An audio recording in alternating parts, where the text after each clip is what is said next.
তাদের দুজনের বিষয়। এখন তারা, আমি চাই যে তারা হ্যাপি থাকুক। বুঝলাম আপনি চাইছেন ওরা ভালো থাকুক, কিন্তু মিডিয়ার সামনে এসে নিজের প্রাক্তনকে নিয়ে এত কথা বলার উদ্দেশ্যটা কি? আমারও তো সেই একই প্রশ্ন। তো সেই প্রশ্নের উত্তরই খুঁজবো আজকের এই ভিডিওতে। चलो भाई देखो अब मैं क्या करता हूँ। আমাকে তো ভাই 9 বছরের ছেকা দিয়ে চলে গেছে।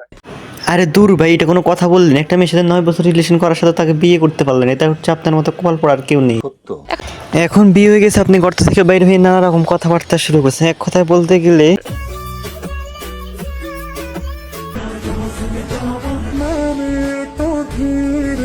রোজা আপুকে দেখে সব পাবলিক ফেসবুকে এসে চাঁদ চাঁদ করতেছে। আমি শুনি নাই, অনেকে শুনছে।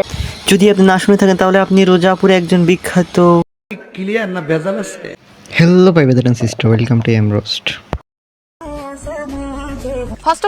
আসলে রোজা আপুকে দেখে আমি হালকা করে ক্রাশ খেয়ে গেছিলাম, কারণ উনি সত্যি অনেক চাঁদের মতো সুন্দর।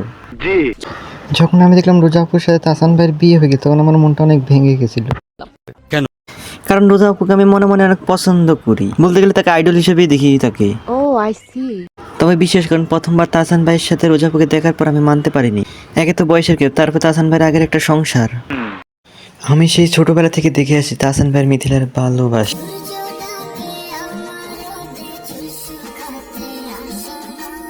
কাপড় শুকাতে গেছিল তখন ঠিক ছিল, কিন্তু যখন চুল শুকাতে গেছে তখন তো ঝামেলাটা লেগে গেছে।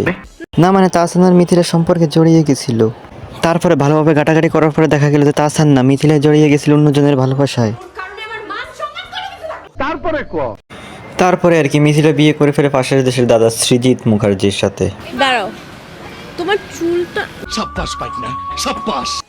সেখান থেকে তাহসান ছেঁকা খেয়ে কষ্টের গান গাইতে থাকে।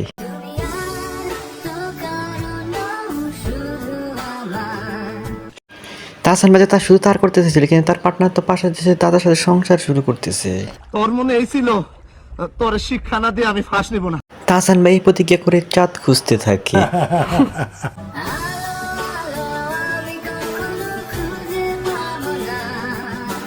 খুঁজতে খুঁজতে রোজা আপুকে খুঁজে পায়, তারপরে আর কি তাকে পার্সোনাল চাঁদ করে ফেলে।